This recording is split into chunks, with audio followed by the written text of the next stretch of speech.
Welcome to another edition of the Green Page Fantasy Spot. As always, that is AJ. He is the green. I am Ken. I am the beige. And we are into week 2 of the regular season for fantasy. AJ, how is it going, my brother? As well, I guess you can tell from that, right? This league, our league has not been kind to me thus far. Yes, I did see that you were one of those who ended up on the other side of the winner's circle. No, for those who are, as you're watching, if you notice that I'm looking off to the side, I'm checking on my tablet to help me navigate and have my information as quickly as possible. Now, AJ, you said that you were in 6 leagues this season. Mhm. How have you done so far in the 6 leagues that you're in? I am 3-3 actually. Interesting. I'm 3-3. Yeah. There's a league the league that I'm in where I'm the two-time defending champ. I actually won week 1 there. Hmm. In our other league, the one that you brought me into a couple of years, or it was last year, That's year your. before. Hmm. Yeah. I I was actually proud of myself a little bit on that. I took a chance starting Trevor Lawrence over Joe Burrow for week 1, and it paid off. It paid off in that league. I won by enough points that had I started Joe, I still would have won. But I was glad with the decision because it obviously put more points on the board for me. So yeah, Trevor gave me it was 60 something. I think about 69 points, and he obviously had 3 like minus points because of the 3 interceptions. Hmm. So yeah, even with Joe Burrow going into extra time, like he had less points. So I was kind of happy about that. In our league here though, in the Green Bay League, boy, I don't know. I don't know. This was one of the 3 on the back end of that of the hyphen. Understood. Understood. Yeah. Well, I'm now actually in 6 leagues as well. I've Mm. picked up a sixth league where I am going up in the ESP is an ESPN Plus league. I had no Okay. idea what that was going to be about. I just said, well, hey, let me just try my hand at it and see how it goes. And Right, that is the right. only league that I lost in this week. I went 5-1. So Nice. yeah, it felt really good to see how that went. No, as AJ made mention of this week with our show league, the matchups were Team Burks against the Beige Bombers. That was my squad, and the Beige Bombers had 176 points, and Team Burks had 132.5. So the Beige Bombers took the win in that one. Denver Ravens Revenge. They had one of the highest scores of the week. They had 192.5. And we'll get into some individual players and their individual performances for this week shortly. But they took down Kawhi Knott, who had the lowest score of the week. They scored 98.5 points.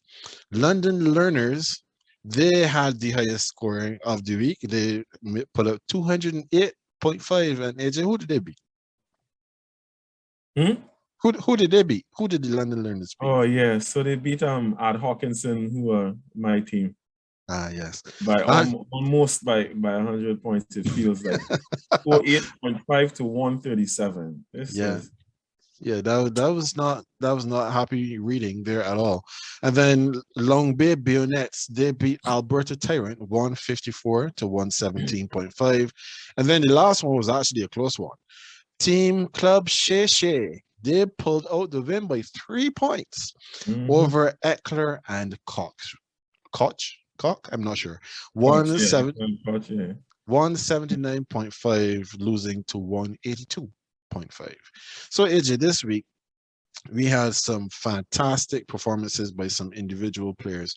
So when you think of the heroes of fantasy this week, who are those that come immediately to mind? Oh, it started as early as Thursday night. Yes, it Both did. Dak and Tom Brady put up some astronomical figures, especially if you're in a PPR league. Yes. So in our league, Dak had let me see. Sorry, Dak had 78 points. 78 points. Yeah. 78 points. That was for Jared's team, Eckler and Koch. Man lost by 3 points. It had to be hard.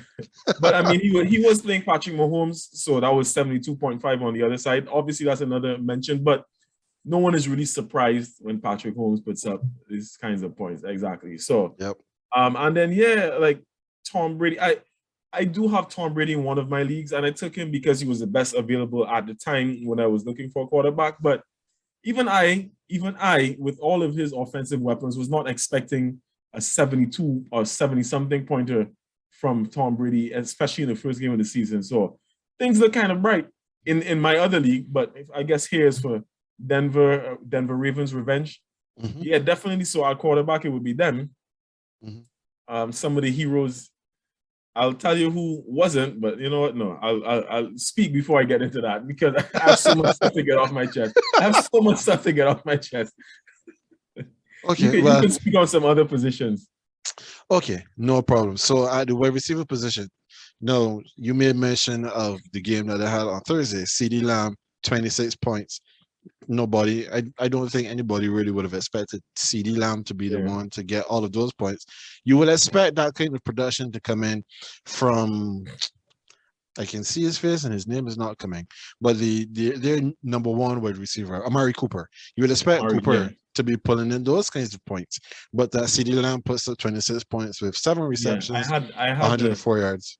I had the distinct pleasure of playing Amari Cooper this week. That was 41 and a half points across for me. 41 and a half. Yep. Adam Thielen, 30 points. With the Minnesota Vikings going up against the Cincinnati Bengals in a losing effort. And of course, as we have mentioned, the fact that a team loses doesn't necessarily mean that you will get some points, especially depending on the position that you have. No, Tyreek Hill should surprise no one because he is one of Patrick Mahomes' favorite weapons. 39.5 points. I mean, when you look at what happened for Denver Ravens revenge, 72 points with Tom, 39 and a half points with Tyreek Hill. There's little wonder then that he scored 192 and a half points. But still had a 26 and a half from Chris Godwin.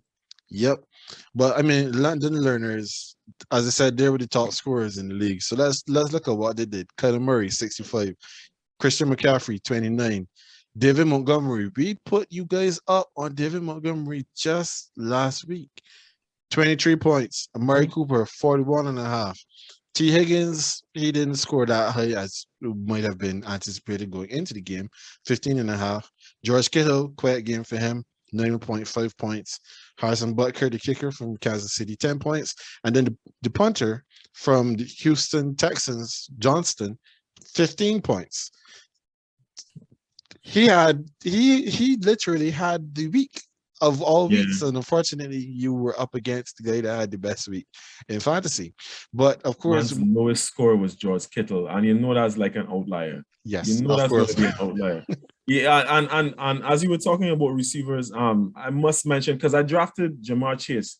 I drafted him in this league, so but obviously, given his let me be just colloquial and use the street vernacular. He had butterfingers in the preseason, right? So I wasn't trusting him yet until he showed me something. Well, he kind of did show me something in week 1 on my bench. Having him in my lineup would not have helped in any case because I was blown out in week 1. But he did give me a solid 24 points, 5 receptions for 101 yards. Man went and for a buck plus 1 and the tub. Yeah. So he had a really good week. I started Stephon Diggs and DJ Moore over him. I don't feel like it was necessarily a bad decision. It just was one of those weeks. Yep. It just was one of those weeks. For sure. But my guy at tight end, go into the tight ends. My guy at tight end paid off, TJ Hawkinson. Oh, yeah. You know, I've been raving about him. 8 receptions, 97 yards. I was upset that he didn't get that other because we have bonuses for passing. You have bonuses for passing, yeah, right. For passing 100 yards. 100 yards, right. For each 100 yards, yeah. Yes. Right. So 3 more yards, yeah. So 8 receptions, 97 yards and a touchdown. It was a bright spot in an otherwise dull fantasy league for Ad Hawkinson. That's why I name a team after him. You know, I knew he wouldn't be the one to disappoint. Mhm. No, the thing about fantasy, as I was just telling my wife just last night when we were watching that game with the Ravens against the Raiders. Mhm. Fantasy can be a very cruel mistress because you can have all of your hopes and dreams lined up, and then you could just need just that just that little bit more production from one particular player or one particular position, and it just doesn't come. And it wasn't in this league, but we were watching in another league where Yeah. one guy just needed basically one more catch From Darren from Waller. Darren Waller, and From the Darren ball Waller, just yeah. never went in his direction. And And the way the game was going, you would have expected it to, though, right? exactly, you would have expected Darren Waller to be the one to try to bring it home for the Raiders, Mhm. and it went in another direction.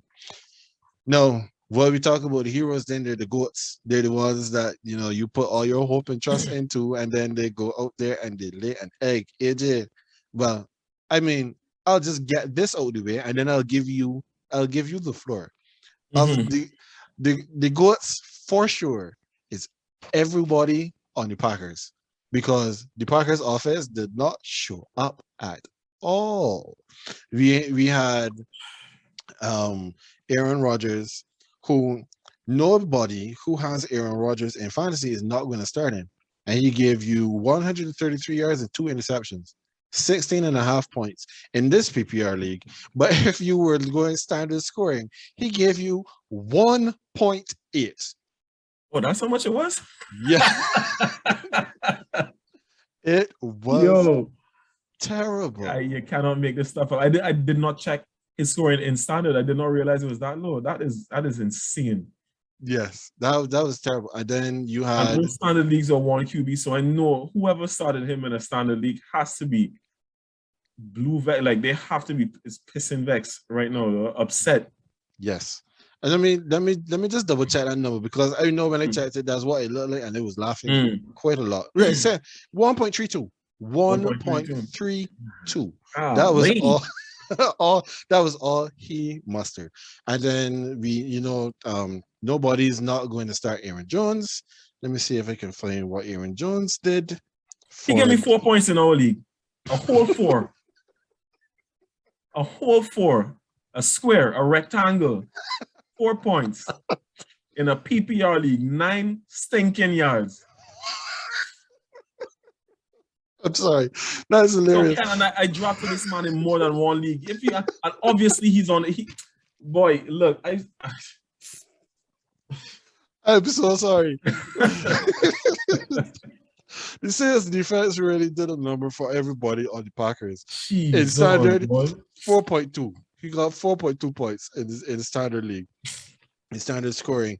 And then Devontae Adams, 10.6 in standard scoring. It was rough. It was rough for everybody in the Green Bay Packers organization, but they're not the only goats. So who else do we give the goat to this week? Stephon Diggs. Stephon Diggs. I mean, mind you, we did have 9 receptions, but it was for 69 yards. Those are not Diggs numbers. It is In true. in in our league, sorry, in our league, I have him in my lineup, 15 and a half points. Like that is those are wide receiver 2 numbers or even flex. You don't expect that from a bona fide WR1, and it was annoying. It was annoying because he's another one that I kind of put trust in this season and drafted him in more than one league. So I Mhm. mean, the Steelers defense is no joke, and especially that the secondary in their defense. So, but I didn't expect him to be shut down like this. 9 receptions is still a lot, but for 69 yards, they did a number on him, Mhm. and And not a one single touchdown in sight. Sorry. but you know who to me is one of the biggest goats of all, who completely betrayed his draft position in Hmm. what he produced this week? Derrick Henry. Oh That yes. Oh yes. Yes. Yes. we Oh yeah. can't we can't not mention him. Derrick Henry, Oh yes. For sure. 58 yards. Only 58 yards against Hmm. the Arizona Cardinals. No, the Arizona Cardinals defense is legit. They have definitely beefed up their defensive line, and especially if you are in a league that gives points for sacks, and you had the Cardinals, Chandler Jones gave you a whole lot of points just by Oh himself. yeah. Oh yeah. But that, I mean, we have to make mention. Unfortunately, Mr. Henry, you are a goat this week. And No, as your on running backs, are we still considering Zeke Elliott to be like fantasy elite? What I do we don't. say here? I do not consider Zeke to be fantasy elite. Zeke, I think Zeke being placed where he was by ESPN, and I'm sure NFL did it as well. I have not drafted him in any leagues, but Yeah. having him up Mhm. there where he would have been basically a top 10 player is similar to what they do with Joe Mixon. Nobody expects that Joe Mixon is going like you see Joe Mixon play. You do not anticipate Joe Mixon is going to be RB1 producer, Mhm. but he's up there every year and then he doesn't live up to his draft position. Zeke right now to me is borderline RB2 to flex. He is not consistent enough in his production. The offensive line of the Dallas Cowboys doesn't give him the level of blocking that he's had in the early years before he got this big contract. So Mhm. I personally would, if Zeke was your number one pick, you probably made a mistake there. That's a subtle way to put it. Yeah, so we talk about the heroes, we talk about the goats. No, there were some guys that were some surprise packages. People that we would have never anticipated would have done as good as they did. So AJ, who is your biggest surprise package this week? And chances are the surprise packages would have been sitting on your bench because you would not have planned for them to be on the field. Yeah, so I already mentioned one in Jamar Chase. Hmm. Because like I said, it's the Bengals. The Vikings were supposed to be a good defensive team under Mike Zimmer. They are supposed to be, not were. And given his basically his struggles in preseason with being able to hold on to the ball, I did not expect this level of production in week one. But I mean, again, he was reuniting with his former quarterback. And did you see the video? I'm not, I can't remember which profile posted it, but essentially showing that this is a play that they have run before at LSU, as in Joe Burrow. And I did not see that. yeah, they basically it's basically like a video that cuts in between the two plays. It's the exact same play. Hmm. Him doing that post route with just just darting down the field, and yeah, Joe Burrow just catching him on the line. And um yeah, it's a play they've run before. You said Hmm. the one that was, I can't remember which touchdown that was. No, well, he only had one, but I mean what score that made it. But yeah, I was kind of surprised at him. Hmm. Also, there was, I wasn't fully surprised because I did draft him in a league, but I was kind of surprised that he got off to this hot of a start, and that is Corey Davis. Mm. I drafted Corey Davis and started him in my Yahoo league, which is actually a PPR league. Um, Give me some good. I don't have it open now, so I won't bother. But in our league here, he's on your bench with Yes. 26 and a half points. Yeah, 5 receptions, 97 yards, 2 touchdowns. I expected him to get some work in this offense, right? But to be honest, I didn't expect this hot of a start. Honestly. Yep. I I'm with you there. Now I also had two names that to me were a bit of a surprise. And the first name, just lost them there for a second, um, was where did it go? Boy. Forgive me, folks. This was not supposed to happen. Right. So Antonio Brown. Ah, yes, AB. Yes, yes, I yes. honestly I thought that AB was kind of washed. I thought that AB was done. And But he's undrafted in our league, yeah. no, Long Or Bay somebody Bayonets picked him has up. him. Okay, Long Bay long way. Bayonets Okay. has 26 and a half points, 5 receptions, 121 yards, and a touchdown. Ooh. That is surprising for me for Antonio Brown, especially. But I mean, then again, it is still the Dallas Cowboys, and the Dallas Cowboys defense is not considered to be that great. Um, a teammate of his, Rob Gronkowski, 29 points, 8 receptions, 90 yards, 2 touchdowns. Currently on the bench of the Alberta Tyrant, probably would have made him a lot closer. Had he started him as opposed Yeah. to Jono Smith, that was probably a mistake. Oh, Um, John. yeah, I was not going to personally. I would not have taken that risk. I would have gone with Gronk over John Smith because of the Mm. fact that rookie quarterback coming in his first NFL start. Like, I mean, all right, let's just get the elephant out of the room. A lot of things in fantasy, in terms of like predictions and stuff, go according to game flow. And you only know what will happen according to the game flow when the games actually matter. So week one is literally the hardest week in fantasy because some of us picked up people that did absolutely nothing. Like in one league, sorry, I have AJ Green who did nothing at all, at all. So Yeah, like one more or two catches. something like that, and that is on a game in a game where the Arizona Cardinals were doing whatever they wanted on offense, and Yeah. Kyler Murray was throwing the ball all over the place. So if AJ Green only ended up with like two catches, then clearly he is not a feature of the offense and not fantasy relevant. So he's going to be gone. Then you have those that are situational players, like last night in that game with the Ravens. I say last night because we're recording this on Tuesday. My apologies, but this is going to air on Thursday morning. So if you're watching this, this will help you to plan for the Thursday night game and into the weekend. But on Monday night's game, we had some receivers who all of a sudden got all of the production in the fourth quarter and overtime that we never saw during the entire game. And Darren Waller, well, of course, we would expect that the Ravens would have done their best to take him out of the game, and they only managed to do that at the end of the fourth quarter and into overtime. So, like we made mention of, with that league and then where the guy needed basically one more catch from Darren Waller, that never materialized.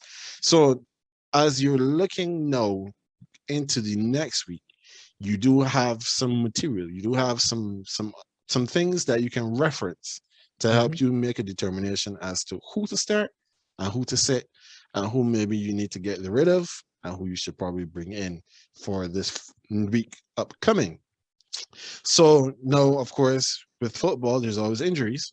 So the injury report this week, one of the first names is Raheem Mustard. And AJ, what's going on with Mr. Mustard?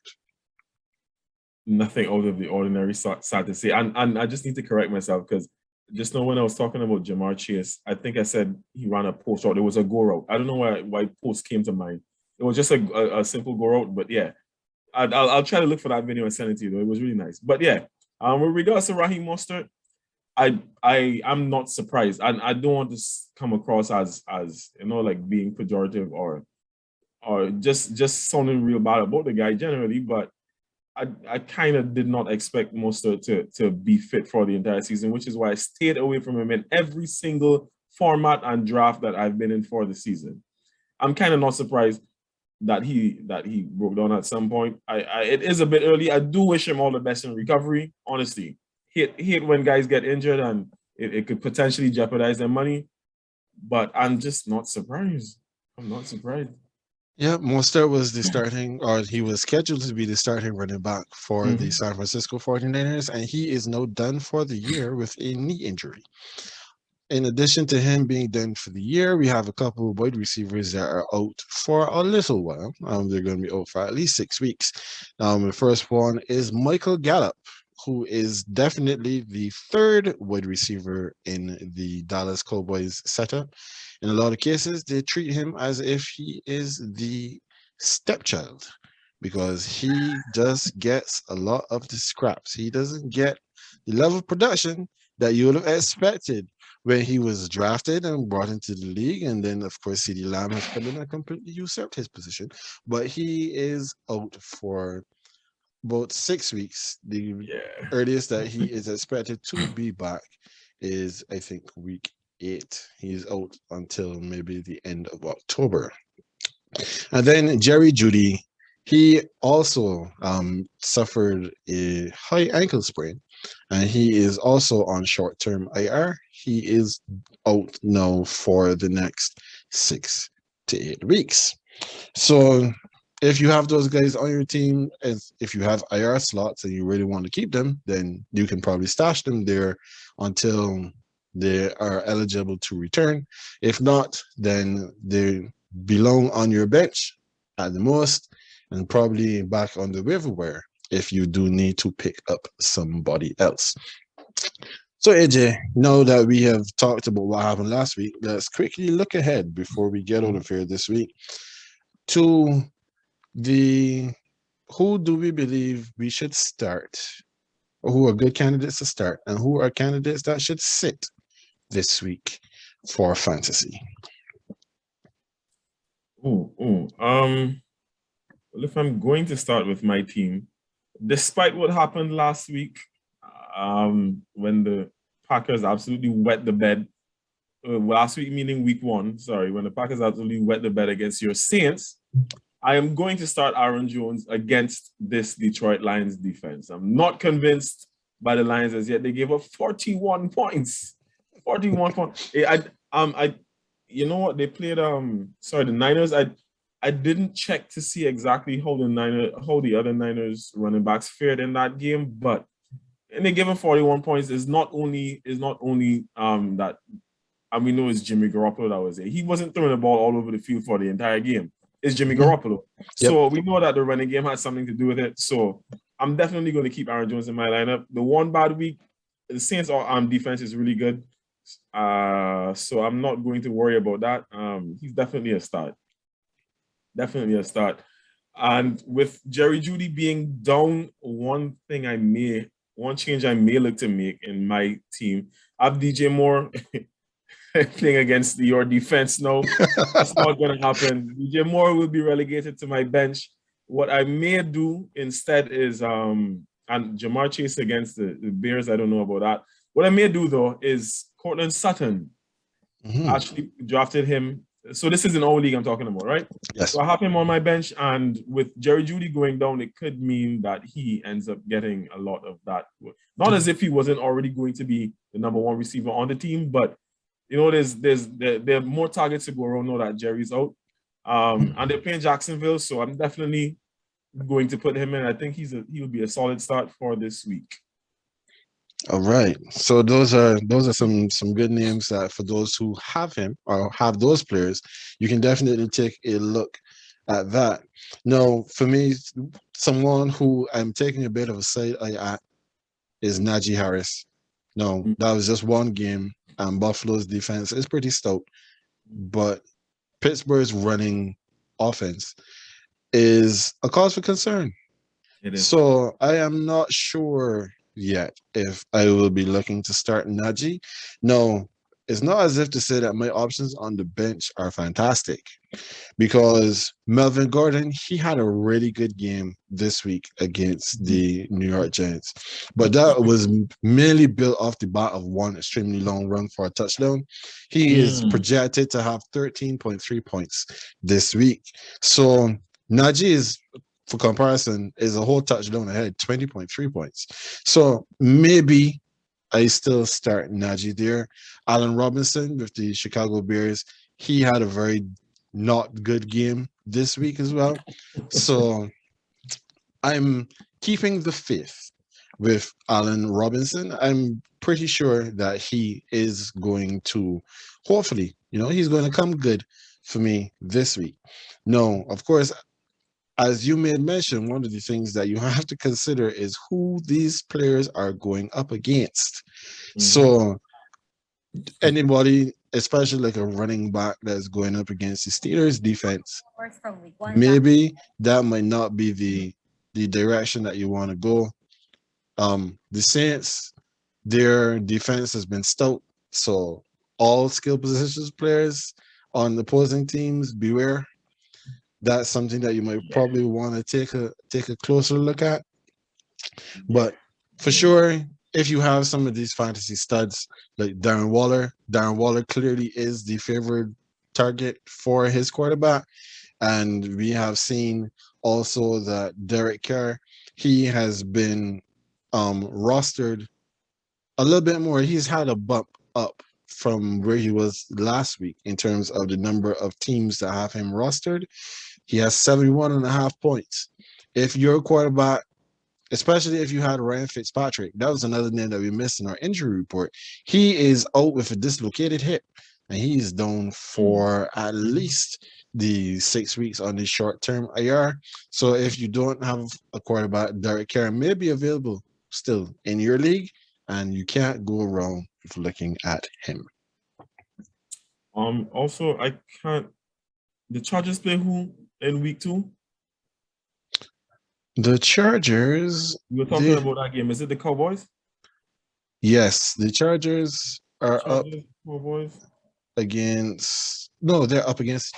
Yeah, sorry, I'm looking at the wrong week. I was looking at week 3. The Chargers, yes, they're at home against the Cowboys. Cowboys. Well, Tom Brady had some success slinging that ball against the Cowboys secondary last week. And one name I would say to look out for potentially, I mean, Keenan Allen is already on everyone's radar, but Mike Williams actually had a really big game. Yes. He's becoming one of the favorite targets of Justin Herbert right now. And they don't have quite a lot of options in that wideout pool. Jared Cook is there. I think he only had like 2 or 3 catches, though. You can look out for Mike Williams. It's like kind of like I guess if you have like a deeper league, it might be like a wide receiver too, maybe even a flex option if you're looking for someone to fill a spot. But against that Cowboy secondary, did not look good last week. You can, give Mike Williams a little, even if you need someone. Yeah, that's what I would say. I think it's encouraging what Tom was able to do, because Justin Herbert was immense last week in being able to get the ball to him. He made some incredible throws. And Mike Williams and Keenan Allen were on point all game. Well, the vast majority of the game. They did drop 1 or 2, but Mike Williams will be a sleeper for me in week 2. Yeah, and another sleeper, I mean, I guess, is more based on the team he plays for than, I guess, him himself. But Jared Goff.